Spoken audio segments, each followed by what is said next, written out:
Hello everyone.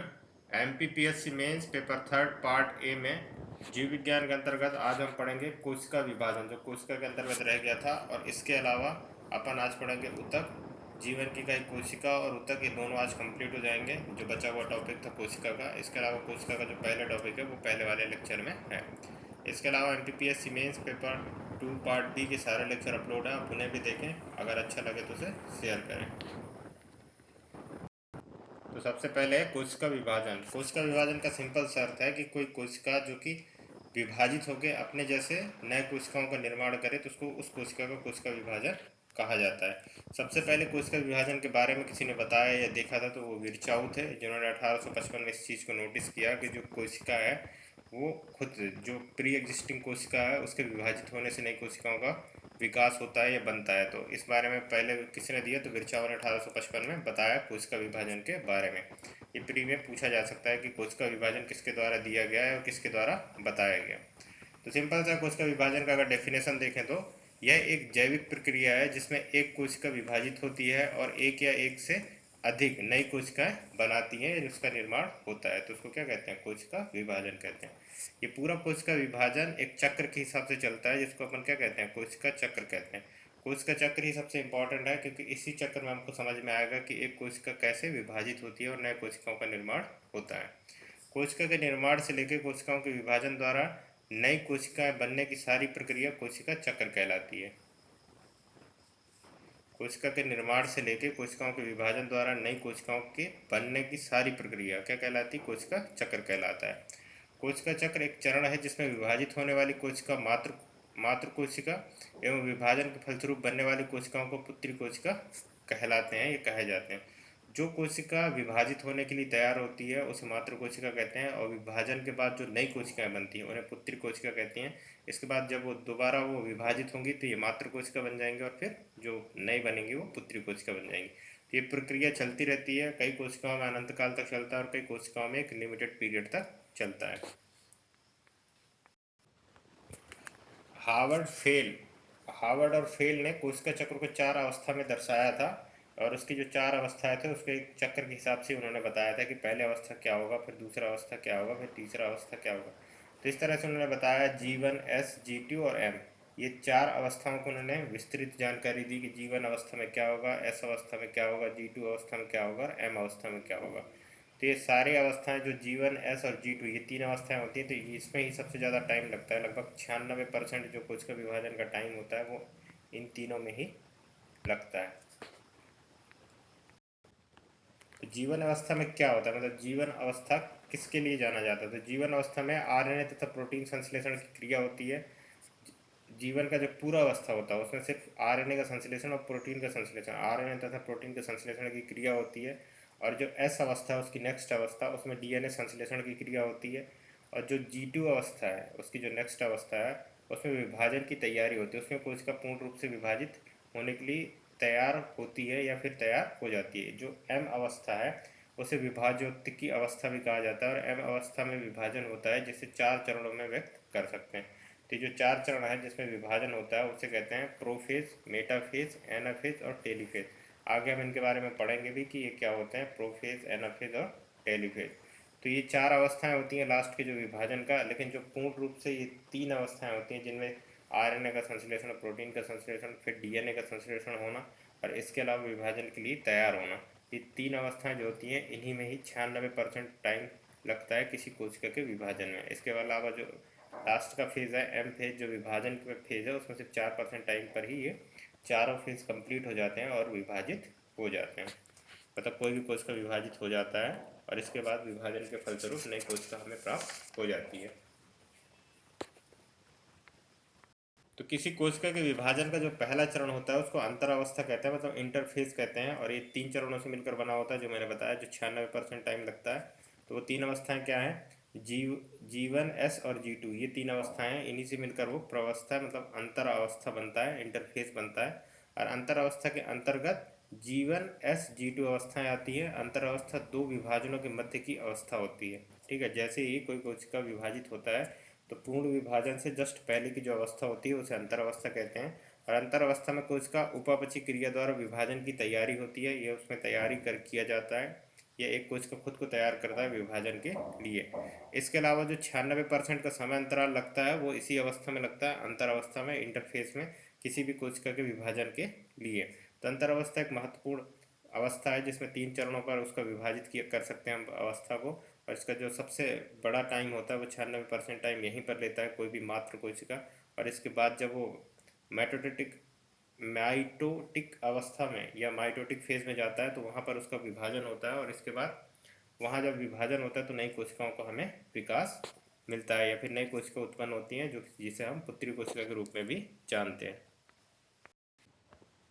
Mitotic प्रवस्था है, mitotic phase जो होता है, माइटोटिक प्रवस्था को एम फेज भी कहते हैं। माइटोटिक प्रवस्था में केंद्रक एवं कोशिका द्रव का बंटवारा होता है, यही इंपॉर्टेंट है इसमें, क्योंकि प्री में कई बार पूछा जाता है कि माइटोटिक प्रवस्था क्या होता है। तो इसमें सिंपल सा है, केंद्रक और कोशिका द्रव का बंटवारा होता है, कोशिका विभाजन तथा केंद्रक का विभाजन होता है। ये दो तरह की चीज़ें हैं। इसके अलावा डीएनए का द्विगुणन कोशिका विभाजन से पहले तथा बाद में केंद्रक तथा कोशिका द्रव का विभाजन होता है। एक ये इंपॉर्टेंट है कि डीएनए का द्विगुणन कोशिका विभाजन से पहले होता है और बाद में केंद्रक तथा कोशिका द्रव का विभाजन होता है। बाद में किसका विभाजन होता है? तो केंद्रक और कोशिका द्रव का विभाजन होता है। अब जो अगला है वो है कोशिका विभाजन के प्रकार। तो कोशिका विभाजन के 3 प्रकार होते हैं, असूत्री विभाजन, सूत्री विभाजन जिसको समसूत्री विभाजन भी कहते हैं, और अर्धसूत्री विभाजन। ये किसी भी कोशिका के विभाजन के प्रकार हैं कि कोई भी कोशिका इन तीनों में से किसी एक प्रकार से विभाजित हो सकता है। उसमें भी कोई विशिष्ट कोशिका है तो वो इसी प्रकार से विभाजित होगा, दूसरी प्रकार से विभाजित नहीं होगा। ये भी एक कंडीशन होता है। हर कोशिकाएं हर तरह से विभाजित नहीं हो सकती, कोई विशिष्ट प्रकार की कोशिका विशिष्ट रूप से ही विभाजित होती हैं। तो 3 प्रकार के विभाजन हम जनरली देखते हैं बायोलॉजी में, कि असूत्री विभाजन, सूत्री विभाजन और अर्धसूत्री विभाजन। तो कोशिकाओं के अंतर्गत ये 3 गुण पाए जाते हैं विभाजन के। जब किसी कोशिका का असूत्री विभाजन होगा या कोई कोशिका असूत्री विभाजन के लिए तैयार होगा तो किस तरह होगा? तो मान लो पहले एक कोशिका है, उसमें केंद्रक और कोशिका द्रव है, ये कोशिका है, ठीक है। तो सबसे पहले उसमें संकुचन देखा जाता है। संकुचन मतलब एक कोशिका बड़ा होता है, मतलब लंबा होने लगता है धीरे धीरे विभाजन के लिए, और उसका जो केंद्रक है ना वो भी चपटा होकर धीरे धीरे लंबाई बढ़ने लगती है। इसके बाद जो कोशिका होती है उसके जो केंद्रक होता है उसमें जो डीएनए होता है उसका धीरे धीरे पृथक्करण होने लगता है और कोशिका 2 भागों में स्पष्ट रूप से बढ़ती हुई दिखाई देती है, लेकिन पूर्ण रूप से वो बढ़ नहीं पाती है। तो ये 4 अवस्थाएं होती है। पहले कोशिका द्रव मतलब नॉर्मल कोशिका की अवस्था होती है, इसके बाद संकुचन की अवस्था होती है, फिर डीएनए का पृथक्करण, और इसके बाद जब डीएनए का पृथक्करण हो जाता है तो 2 हमको नए सेल्स मिल जाते हैं या कोशिका मिल जाते हैं जिसको अपन पुत्री कोशिका कहते हैं। तो ये कोशिका निर्माण असूत्री विभाजन की एक पूरी प्रक्रिया है जिसको सबसे पहले रीमैक नामक वैज्ञानिक ने 1841 में देखा था, और इसकी खोज वहीं से हुई और वहीं से इसको बताया गया कि किसी कोशिका में विभाजन किस तरह से स्टार्ट होता है और कोई भी कोशिका विभाजन के लिए कैसे तैयार होता है। तो इस प्रकार के विभाजन में केंद्रक का असमान विभाजन होता है तथा केंद्रक लंबाई में बढ़ के 2 भागों में टूट जाता है। जो डीएनए का पृथक्करण है उसी में जो संकुचन होता है तो पूरा का पूरा कोशिका द्रव और केंद्रक दोनों का ही संकुचन होता है और लंबाई में क्या होता है वो दोनों बढ़ जाते हैं। और आगे जब डीएनए का पृथक्करण हो जाता है तो एक तरह से पूरा सेल 2 भागों में विभाजित हो जाता है, जिसका नेक्स्ट अवस्था होता है उसमें सेल्स अपने अपने उसमें टूट जाते हैं और नए सेल्स के रूप में बन जाते हैं। यह विभाजन प्रोकैरियोटिक कोशिकाओं में होता है। यही इंपॉर्टेंट है कि असूत्री विभाजन किन कोशिकाओं में होता है? तो प्रोकैरियोटिक कोशिकाओं में होता है, और ये प्रोकैरियोटिक कोशिकाओं में ही मुख्य रूप से देखा जाता है, जैसे कि जीवाणु, नीली हरी शैवाल, ईस्ट, अमीबा और प्रोटोजोआ। इनमें देखा जाता है क्या? असूत्री विभाजन। तो आपको एग्जाम्पल भी आने चाहिए कि जीवाणु, हरी नीली शैवाल, ईस्ट, अमीबा, प्रोटोजोआ, तो ये सारे इसके एग्जाम्पल हैं। और इसमें इंपॉर्टेंट क्या है? तो प्रोकैरियोटिक कोशिका में होता है। दूसरा क्या है कि रीमैक ने इसको 1841 में खोजा। और असूत्री विभाजन किस तरह से होते हैं तो इसके 4 चरण आपको डायग्राम सहित भी आना चाहिए अगर आप मेंस में लिखते हैं। हालांकि ये हर किसी एग्ज़ाम में पूछा जाता है, जो जो प्रीलिम एग्ज़ाम होते हैं जितने भी, इसके अलावा जो ऑब्जेक्टिव बेस्ड क्वेश्चन होते हैं उनमें भी पूछा जाता है। जो किसी कोशिका का विभाजन का अगला प्रकार है वो है समसूत्री विभाजन। समसूत्री विभाजन के जो ऊपर डायग्राम है ये सारे उसके चरण हैं कि पहले चरण पे क्या होगा, दूसरे पे क्या होगा, तीसरे पे क्या होगा, चौथे पे क्या होगा, पांचवें पे क्या होगा। तो ये 5 चरण में पूर्ण होने वाली एक प्रक्रिया है समसूत्री विभाजन, जिसको हम सूत्री विभाजन भी कहते हैं। ठीक है, तो सूत्री विभाजन में सबसे पहले क्या होता है, कोई भी सेल जो द्विगुणित कोशिका होगी उसमें ये विभाजन होगा। तो द्विगुणित कोशिका में सबसे जो पहला फेज होगा उसमें डीएनए की पुनरावृत्ति होगी, मतलब कोई भी डीएनए है वो डबल रूप में अपने आप को बनाएगी, जिसमें डीएनए, जिसको हम पुनरावृत्ति कहते हैं। ठीक है। इसके अलावा उसकी मध्य अवस्था आएगी, जिसमें मध्य अवस्था में क्या होता है कि डीएनए केंद्रक की ओर, मतलब अपने मूल केंद्रक को छोड़ के जो डीएनए होते हैं वो उसके सेंटर की ओर आ जाते हैं। और इसके अलावा मध्य अवस्था में कोशिका जो होती है वो दो पार्ट में विभाजित होती हुई पूर्ण रूप से दिखाई देती है। इसके अलावा जो पश्चावस्था होता है जिसमें डीएनए और केंद्रक दोनों ही कोशिकाओं के सेंटर की ओर चले जाते हैं और दोनों अलग हो जाते हैं। किससे? मध्य कोशिका से। कोशिका में सिर्फ सिर्फ जो उसका द्रव होता है, कोशिका द्रव, उसमें बस संपर्क होता है, बाकी कोशिका द्रव मतलब कोशिका में किसी प्रकार का कोई संपर्क नहीं होता। इसके बाद जब पाश्चावस्था के बाद है तो दो डिफरेंट कोशिकाओं का निर्माण होता है, मतलब नए कोशिका सेल होते हैं, जिसे अंत अवस्था कहते हैं या फिर पुत्री कोशिकाओं का निर्माण का अवस्था कहते हैं। तो इसकी जो खोज हुई थी सबसे पहले किसने किया था? डब्ल्यू फ्लेमिंग ने सर्वप्रथम। इस अध्ययन किसने किया था? तो स्टारबर्ग ने 1849 में पादप कोशिकाओं में इस चीज़ का अध्ययन किया था। तो खोज किसने किया? डब्ल्यू फ्लेमिंग ने। अध्ययन किसने किया? स्टारबर्ग ने। तो दोनों में अंतर है, ये आपको याद होना चाहिए कि खोज और अध्ययन किस किस ने किया। प्री में ये कन्फ्यूजन हो जाता है। विभाजन में समान कोशिकाएं बनती हैं, मतलब जीनोटाइप समान टाइप, ये दोनों कोशिका समान ही होंगी। जैसी पहले कोशिका थी उनकी पुत्री कोशिका भी समान रूप से होंगी।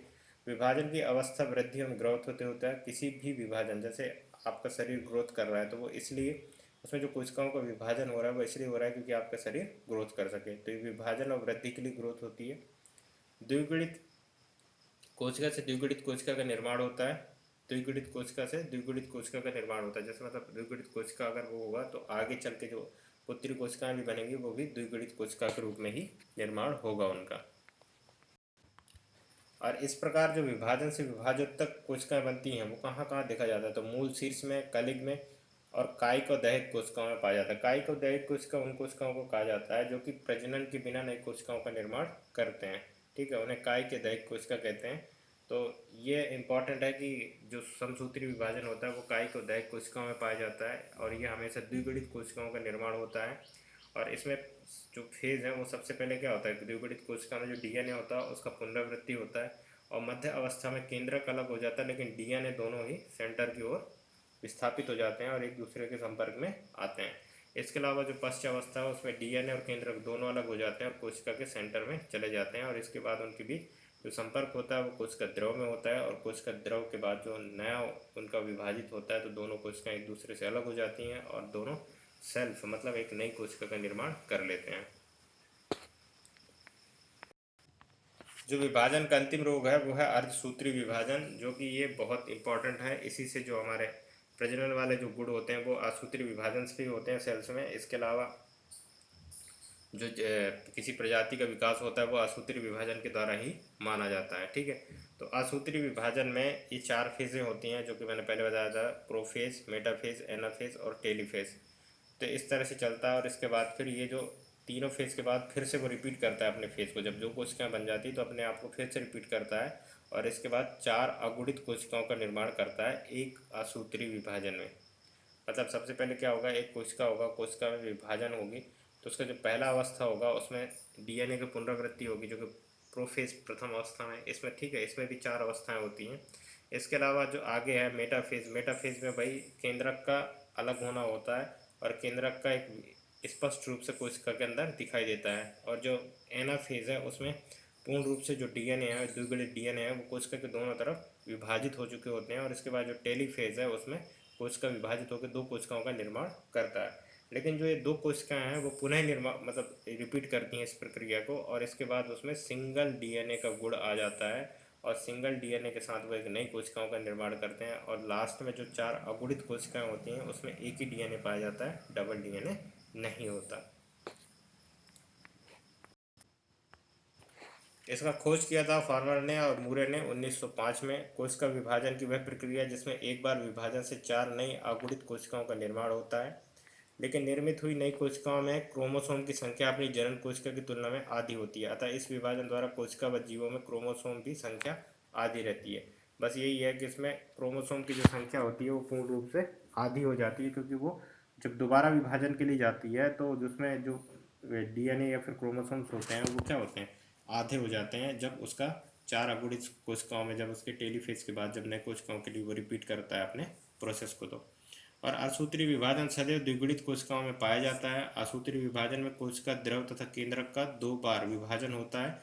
इन 2 विभाजनों में से प्रथम विभाजन असूत्रीय विभाजन और सेकंड अर्धसूत्रीय विभाजन होता है। ठीक है, तो पहला जो होता है वो तो अर्धसूत्रीय विभाजन होता है, नॉर्मल विभाजन होता है। जो सेकंड वाला होता है उसको अर्धसूत्रीय विभाजन कहते हैं। मतलब पहला अर्धसूत्रीय विभाजन और दूसरा अर्धसूत्रीय विभाजन भी कहा जा सकता है। तो 2 फेज में ये पूरा विभाजन कंप्लीट होता है और यही विभाजन सबसे इम्पोर्टेंट भी है। अर्धसूत्रीय विभाजन के आखिरी 4 अगुणित कोशिकाओं का निर्माण होता है। अर्धसूत्रीय विभाजन लैंगिक जनन करने वाले जीवों में पाए जाते हैं।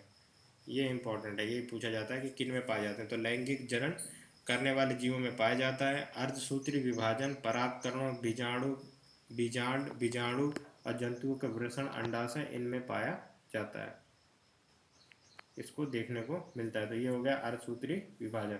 अर्धसूत्रीय विभाजन का जो मुख्य रूप से होता है वो जनन करके नई प्रजातियों का उत्पत्ति है। जो प्रजातियां हैं वो अपने विकास को बनाए रखती हैं, इसलिए भी अर्धसूत्रीय विभाजन इम्पोर्टेंट है। तो ये था पूर्ण रूप से कोशिका विभाजन, जिसके प्रकार देख लिए और किस किस प्रकार से होते हैं, इनके कितने टाइप होते हैं और कितने स्टेप होते हैं और कितने चरण में ये कंप्लीट होते हैं।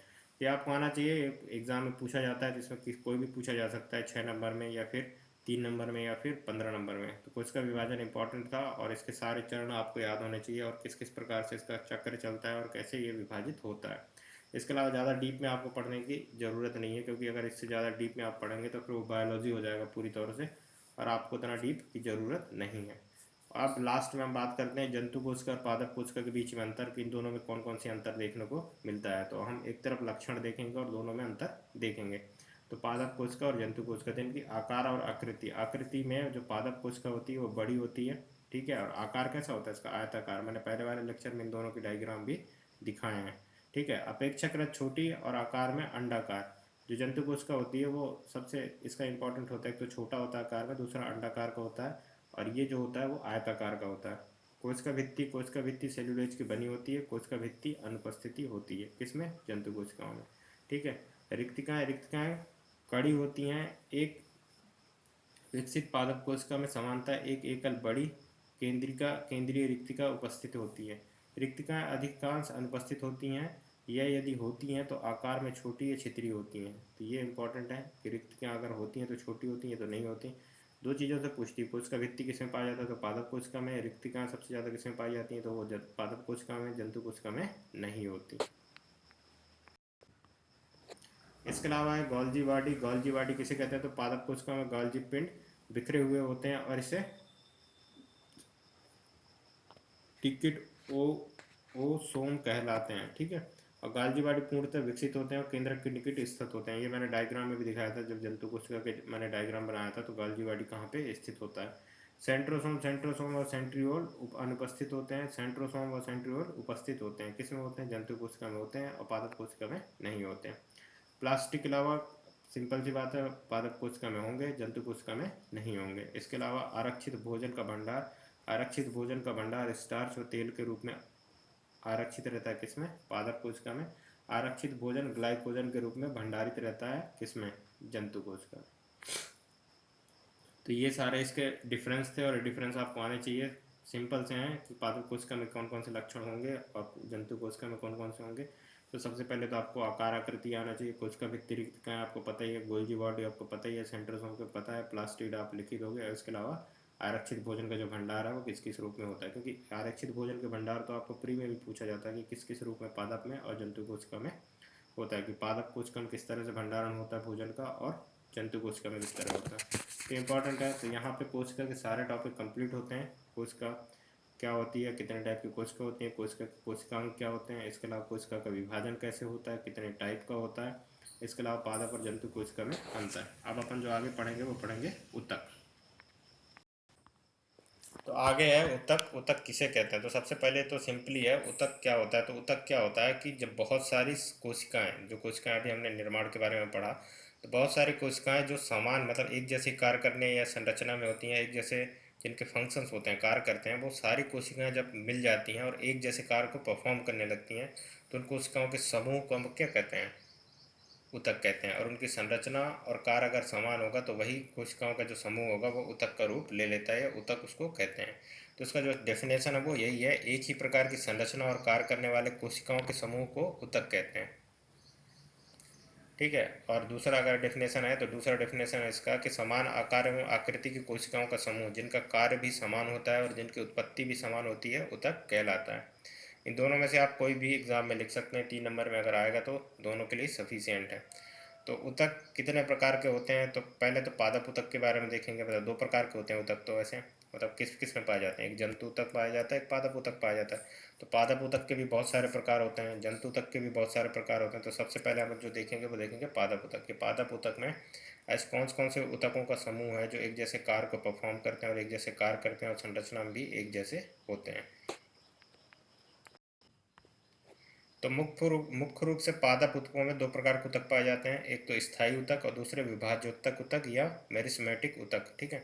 इसमें दोनों नाम आपको याद रखना इंपॉर्टेंट है, विभाज्योतक और मेरिस्टेमेटिक ऊतक। और अगर एग्जाम मेंस में आता भी है ऊतक के प्रकार पादप ऊतकों के बारे में, तो आपके दोनों प्रकार लिखने हैं और ये दोनों नाम भी लिखने आने चाहिए। तो जो विभाजोत्तक ऊतक होते हैं वो कहाँ होते हैं, तो पौधों के वृद्धिमान बिंदुओं पर पाया जाता है। वृद्धिमान बिंदुओं पर ही तो विभाजोत्तक ऊतक होगा, मेरिस्टेमेटिक ऊतक होगा। तो कहाँ होता है, कहाँ विभाजन होता है, कहाँ पर वृद्धि देखा जाता है। जड़ों में वृद्धि देखा जाता है, तने में वृद्धि देखा जाता है, शाखाओं के शीर्ष पर। सबसे ज़्यादा कहाँ पर देखा जाता है, जड़ और तना, मतलब शाखाओं के शीर्ष पर। ये 2 जगह होती हैं जहाँ पर सबसे ज़्यादा वृद्धि होती है। तनों में शुरुआत में ज़्यादा होती है, बाद में एक इस अवस्था के बाद में जो उसकी वृद्धि होती है वो बहुत कम हो जाती है। इसके अलावा एक दूसरा ऊतक जो होता है पादपों में वो होता है स्थायी ऊतक। ऐसी कोशिकाओं का समूह जिनकी विभाजित होने की क्षमता समाप्त हो चुकी होती है। कार्य के अनुसार स्थायी ऊतक 3 प्रकार के होते हैं, और कार्य के अनुसार जो इनके विभाजन के आधार पर अगर देखा जाए तो जो पादप ऊतक हैं वो कितने प्रकार के होते हैं, तो वो भी 3 प्रकार के होते हैं। तो जो पहला है वो है शीर्षस्थ विभाजोत्तक एपिकल मेरिस्टेमेटर। ठीक है। तो पौधों के जड़ तनों में वृद्धि वाले भाग में विद्यमान रहता है तथा यह उनकी लंबाई में वृद्धि करता है। शीर्षस्थ विभाजोत्तक जो होता है वो पौधों के कहाँ पाया जाता है, जड़ और तनों में वृद्धि वाले भाग में विद्यमान रहता है तथा इसकी यह उनकी लंबाई में वृद्धि करता है। शीर्षस्थ विभाजोत्तक मतलब शीर्ष में होगा और उनकी विभाजन करके उनकी वृद्धि को बढ़ाएगा। पार्श्व विभाजक तने की परिधि तथा मूल में वृद्धि पार्श्व विभाजक होता है, जो कि बहुत धीरे होता है, उसका नाम ही पार्श्व है। तो पार्श्व विभाजक का सिंपल सा मतलब है को धीरे वृद्धि करेगा। धीरे वृद्धि कहाँ होता है, तनों में देखा जाता है या फिर उनके शाखाओं में देखा जाता है, तो ये पार्श्व विभाजक होता है। अंतर्विष्ट विभाजक यह पत्तियों के आधार में यह टहनी के पर्व में दोनों ओर उपस्थित होता है। तो इम्पोर्टेंट है ये अंतर्विष्ट विभाजक कहाँ होता है, पत्तियों में होता है। पार्श्व विभाजक कहाँ होता है, तो तना में होता है। और शीर्षस्थ विभाजक कहाँ होता है, तो जड़ और जो इसकी जड़ और तना मतलब पौधों के जड़ और तनों के वृद्धि वाले भाग में विद्यमान रहता है। तो तना के वृद्धि वाले भाग कहाँ है, जो शाखाओं के एकदम शीर्ष है जहाँ पे पत्तियाँ होती हैं, उसके शीर्षस्थ भाग में विभाजक देखा जाता है। और जब ये विभाजन होते हैं तो उनके गुण देख लेते हैं कि विभाजन किस तरह से होता है। तो विभाजन के सबसे ज़्यादा कि अत्यधिक क्रियाशील विभाजित होता है, मतलब क्रियाशील जो होता है वो अत्यधिक, इसका विभाजन में अत्यधिक क्रियाशील होती है। सबसे ज़्यादा बहुत अधिक कोशिका द्रव। ठीक है। इसके अलावा पतली कोशिका भित्ति और स्पष्ट केंद्रक होते हैं। बहुत अधिक कोशिका द्रव, पतली कोशिका भित्ति और स्पष्ट केंद्रक होते हैं। इसके अलावा उनके पास रसधानियाँ नहीं होती। क्या नहीं होती, रसधानियाँ नहीं होती। तो ये आपको इम्पोर्टेंट है, इसके गुण में तीनों गुण आपको लिखने आना चाहिए। सबसे पहले क्या है कि ये क्रियाशील होते हैं, बहुत अधिक कोशिका द्रव, पतली कोशिका भित्ति और स्पष्ट केंद्रक होते हैं। इनके पास रसधानियाँ नहीं होती। ये इनके 3 गुण हैं किसके, पादप कोशिकाओं में जो मेरिस्टेमेटिक ऊतक हैं उनके, मतलब विभाजोत्तक जो ऊतक हैं उनके ये गुण हैं। आगे जो है वो है स्थायी ऊतक। जो पादपों में स्थायी ऊतक होता है वो कितने टाइप के होते हैं, तो 2 प्रकार के पादप ऊतक में स्थायी ऊतक होते हैं। वो है सरल स्थायी ऊतक और जटिल स्थायी ऊतक। ये सिंपल सा 3 नंबर में पूछा जाता है कि स्थायी ऊतक के प्रकार कितने होते हैं। तो ये आपको डायग्राम ट्री बना के आप उसमें लिख देंगे तो आपको पूरा नंबर मिल जाएगा। तो जो सरल स्थायी ऊतक होते हैं वो है मृदुतक, मतलब पैरेन्काइमा, कोलेनकाइमा, स्केलेनकाइमा, स्थूल कोणतक और दृढ़तक। ये इनके इंग्लिश नाम ही आप याद करें तो ज़्यादा बेटर है, और इसके अलावा हिंदी नाम तो बहुत ज़्यादा टफ है। इसके अलावा जो जटिल स्थायी ऊतक हैं वो सिंपल से हैं, जाइलम और फ्लोएम है, ये जटिल स्थायी ऊतक। तो सबसे पहले हम सरल स्थायी ऊतकों को देखेंगे कि पैरेन्काइमा, मृदुतक क्या होता है, और इसके अलावा फिर आप देखेंगे कोलेनकाइमा, फिर स्केलेनकाइमा के बारे में। तो जो पैरेन्काइमा मृदु तक होता है, इसका नाम ही मृदु इसलिए है पैरेन्काइमा का क्योंकि ये नर्म ऊतक होते हैं, सारे नर्म ऊतक होते हैं। नर्म ऊतक कहाँ पाए जाते हैं? डंठल एवं शीर्ष में पाए जाते हैं। तो ये समान व्यास वाली जीवित कोशिकाओं से बना है। अंडाकार या गोल हो सकती हैं। कोशिकाओं के बीच रिक्त स्थान पाया जाता है। कोशिका भित्ति पतली हेमी सेलुलोज, ये सेलुलोज से बनी होती है। तो कोशिका भित्ति सेलुलोज से बनी होती है, इनके बीच में रिक्तियाँ पाई जाती हैं और ये अंडाकार या गोल हो सकती हैं। ठीक है। और इसके भी दो प्रकार से होते हैं। तो वायु तक मतलब एरेनकाइमा, तो ये क्या होता है? ये बड़े रिक्त स्थान वाली कोशिकाओं का बना होता है। इन रिक्त स्थानों में वायु भरी होती है। ये जलीय पादपों में पाया जाता है। ये पादपों का उत्प्लावकता प्रदान करता है। पादपों में क्या करता है? उत्प्लावकता प्रदान करता है पैरेन्काइमा। ठीक है। इसमें पैरेन्काइमा में क्या है? पहला जो टाइप है वो है एरेन्काइमा, बोले तो वायु तक। इसके अलावा हरित ऊतक कोलेनकाइमा। कोलेनकाइमा को अपन हरित ऊतक भी कहते हैं। इस प्रकार के मृदु ऊतक जो होते हैं वो क्लोरोप्लास्ट की मात्रा अधिक पाई जाती है। मृदु ऊतक में क्या पाई जाती है? क्लोरोप्लास्ट की मात्रा अधिक पाई जाती है। पत्तियों में प्रकाश संश्लेषण में मदद करता है। इसके अलावा जो कोलेनकाइमा है दूसरा स्थूल कोणतक, इसकी कोशिकाएं लंबी, कोशिका भित्ति मोटी तथा सेलुलोज और पैक्टिन की बनी होती हैं।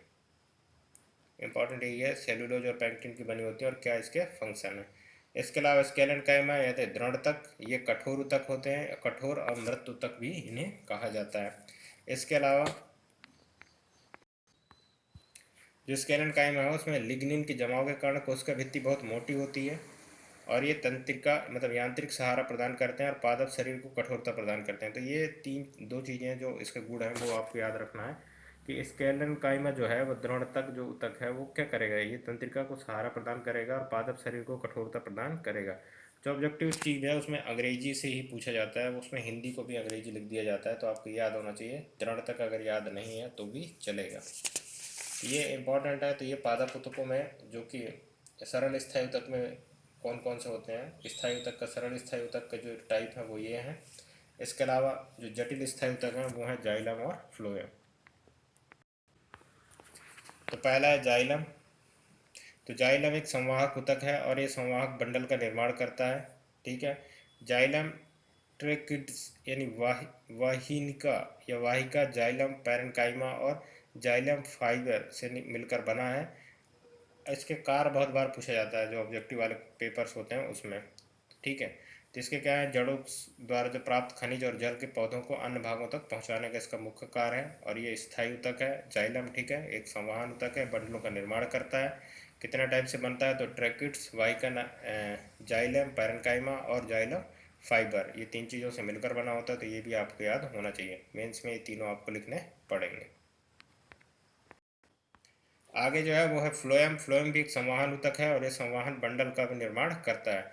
चार घटकों से बना होता है। एक चलानी नालिका जिसे जिसे छिद्रित भित्ति भी कहते हैं, साथी कोशिका जो कि जीवित होती हैं, और फ्लोएम पैरेन्काइमा मृत कोशिका होती हैं। तो ये तीनों के आपको वो भी पता होने चाहिए कि ये किस अवस्था में होती हैं। कई बार पूछा जाता है फ्लोएम में जीवित कोशिका कौन सी है, मृत कोशिका कौन है, ये प्री में पूछा जाता है। ठीक है।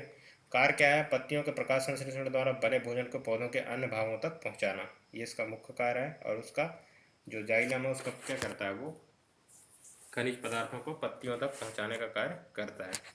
इसके अलावा स्थायी ऊतक, इसके स्थायी ऊतक क्या होते हैं उसका डेफिनेशन क्या है? तो कोशिका जो कि विभेदित होकर विशिष्ट कार्य करती हैं और आगे विभाजित होने की शक्ति खो देती हैं, इस प्रकार के ऊतक को क्या कहते हैं? स्थायी ऊतक कहते हैं। एक विशिष्ट कार्य करना और आगे विभाजित होने की शक्ति को खो देना, तो उसे स्थायी ऊतक के रूप में हम मानते हैं। और कार्य के अनुसार से कितने प्रकार के स्थायी ऊतक होते हैं? तो वो होते हैं तीन। तो कार्य के हिसाब से जो तीन स्थायी ऊतक होते हैं वो है संरक्षी ऊतक। यह ऊतक मोटी भित्तियों और कोशिकाओं से बना होता है और पत्तियों, तनों, जड़ आदि की सतह पर पाया जाता है। इंपॉर्टेंट है, ये आपको आना चाहिए कि कहाँ पाया जाता है संरक्षी ऊतक। और आलंबी ऊतक, ये पौधों के विभिन्न भागों को सहारा देता है। इस ऊतक में आलुओं के भीतरी भाग से भरी हुई कोशिकाएं शामिल हैं जिनके भीतरी भोजन संचित रहता है। इन पत्तियों के डंठल में भी पाया जाता है आलंबी ऊतक। और संवाहन ऊतक, इसे संवाहन ऊतक भी कहते हैं। ये तरल पदार्थों को पौधों के ऊपर से नीचे लाने जाने का मार्ग प्रदान करते हैं। और संवाहन ऊतक दो प्रकार के होते हैं, वो आपको मैंने बता ही दिया कौन कौन से, जाइलम और फ्लोएम। तो स्थायी ऊतक वो हैं जो विभेदित होकर विशिष्ट कार्य करने के लिए विशिष्ट कार्य करती हैं और आगे विभाजित होने की जो क्षमता होती है उसे खो देती हैं, शक्ति को खो देती हैं तो उन्हें क्या कहते हैं, स्थायी ऊतक कहा जाता है। तो ये थे पादप ऊतक के सारे कार्य या पादप ऊतक के जितने भी टाइप थे वो। अब अपन बात करते हैं जंतु ऊतक कि जंतु ऊतक में कौन कौन से ऊतक होते हैं और इसके कितने प्रकार होते हैं। तो जंतु कोशिकाओं से बने ऊतकों के समूह को क्या कहते हैं, जंतु ऊतकों के समूह से बनी हुई कोशिकाओं को अपन क्या कहते हैं, जंतु ऊतक कहते हैं। ठीक है, और ये कितने टाइप के होते हैं, तो ये होते हैं 4 टाइप के, एपिथेलियम ऊतक, संयोजी ऊतक, पेशी ऊतक और तंत्रिका ऊतक। इसके प्रकार आपको स्पष्ट रूप से याद होने चाहिए जंतु ऊतक के, एपिथेलियम, संयोजी, पेशी और तंत्रिका। तो एपिथेलियम, संयोजी, पेशी और तंत्रिका, ये 4 ऊतक होते हैं और चारों ऊतक बहुत इंपॉर्टेंट होते हैं जंतु ऊतकों में। तो जो पहला टाइप है वो है एपिथेलियम ऊतक। जंतु के शरीर को बढ़ने या बाह्य रक्षा प्रदान करने वाले ऊतक एपिथेलियम ऊतक कहते हैं। ये बढ़ने या ढकने हैं, मतलब जंतु के शरीर को ढकने या बाह्य रक्षा प्रदान करने वाले ऊतक एपिथेलियम ऊतक कहलाते हैं। जैसे कौन कौन से ऊतक कहलाएंगे, त्वचा, मुंह, आहार नली, रक्तवाहिनी तथा अस्तर, फेफड़ों की कुप्पिका, वृश्चिका नली आदि, ये सारे एपिथेलियम ऊतक के बने होते हैं। तो आपको पता होना चाहिए कि एपिथेलियम ऊतक कौन है। तो हमारा त्वचा जो स्किन है, बाहरी आक्रमण, ये बाहरी रक्षा जो प्रदान करता है, ढकने का कार्य करता है। आहार नली में हो गया, रक्तवाहिनी में हो गया, ये सारे एपिथेलियम ऊतक हैं जंतुओं के शरीर में। इसके कार्य क्या होते हैं, तो शरीर के अंदर स्थित बहुत से अंगों को, गुहिकाओं को ढकते हैं। ठीक है, बहुत सारे अंग और गुहिकाओं को अलग अलग जो रखते हैं वो यही ऊतक होते हैं। ये भिन्न भिन्न प्रकार के शारीरिक तंत्रों को एक दूसरे से अलग करने के लिए अवरोध का निर्माण करते हैं, ये भी इम्पोर्टेंट है। इसके अलावा ये अनवरत परत का निर्माण भी करती हैं। अनवरत परत मतलब कंटिन्यू परत का निर्माण कर सकती हैं। इसके अलावा ये बाहरी वातावरण और शरीर के विभिन्न अंगों के बीच पदार्थों के आदान प्रदान में महत्वपूर्ण भूमिका निभाती हैं कि किस पदार्थ को शरीर के अंदर जाना है या उसको नहीं जाना है, कौन से शरीर के लिए नुकसानदायक है, ये सारी चीज़ों के लिए बाहरी वातावरण से शरीर के अंगों को जो अवरोध प्रदान करते हैं या आदान प्रदान के जो माध्यम होता है वो यहीं से माना जाता है। तो एपिथेलियम ऊतक जंतु शरीर के क्या करते हैं, ढकने और बाह्य रक्षा प्रदान करते हैं। मुख्य रूप से कौन है, तो त्वचा, आहार नली, ये जो अंदर एक दूसरे शरीर के अंदर जो अंग हैं उनको एक दूसरे से अलग रखने के लिए जो कार्य करते हैं उन्हें भी एपिथेलियम ऊतक कहा जाता है। आगे है गुण। एपिथेलियम ऊतक की कोशिकाएं एक दूसरे से क्या होती हैं, सटी होती हैं। कोशिकाओं के बीच कम स्थान होता है। शरीर में प्रवेश करने वाला, शरीर से बाहर निकलने वाला पदार्थ एपिथेलियम की परत से होकर गुजरता है। यही इम्पोर्टेंट है इसका कि कोई भी पदार्थ अगर शरीर से बाहर या अंदर जाएगा तो एपिथेलियम ऊतक के संपर्क से ही जा पाएगा। विभिन्न एपिथेलियम ऊतकों की संरचना भिन्न भिन्न होती है, क्योंकि ये इनकी संरचना भिन्न भिन्न नहीं होगी तो ये कार्य भी भिन्न भिन्न कैसे कर पाएंगे। प्रकार कितने होते हैं, तो इसके सरल सल की एपिथेलियम, स्तरित सल की एपिथेलियम, स्तंभाकार एपिथेलियम, पक्षभागी भी कहते हैं, और घनाकार एपिथेलियम। ये इसके 4 प्रकार होते हैं। इनके बारे में आप चाहो तो पढ़ सकते हो, वैसे ज़रूरत नहीं है। या आपको प्रकार याद होने चाहिए कि जो एपिथेलियम ऊतक हैं वो कितने प्रकार के होते हैं। आगे है स्थायी ऊतक, कनेक्टिव टिश्यू। ये भी बहुत इंपॉर्टेंट है। ऐसी कोशिकाएं जिनकी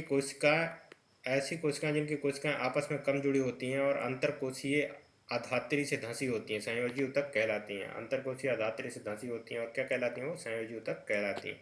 जैसे रक्त, अस्थि, उपास्थि और स्नायु।